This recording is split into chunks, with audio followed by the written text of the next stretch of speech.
जिल्हा परिषद शाळा सातुर्ली येथे गॅदरिंग कार्यक्रमासाठी तरुण पिढी, वरिष्ठ नागरिक व शिक्षक वर्ग यांनी सर्वांनी मिळून उपस्थिती दाखवली. त्याचबरोबर विद्यार्थ्यांनी घेतलेले देशभक्ती गीते, नृत्य सादरीकरण, पारंपरिक केलेली वेशभूषा.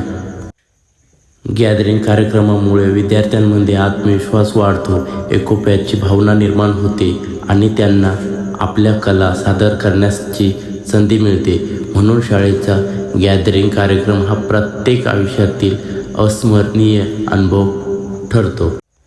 गॅदरिंगमध्ये विद्यार्थ्यांचे विविध सांस्कृतिक कार्यक्रम सादर केले जातात. देशभक्ती गीते. गॅदरिंगमुळे मुलांना कला सादर करण्यासाठी एक नवा व्यासपीठ मिळते.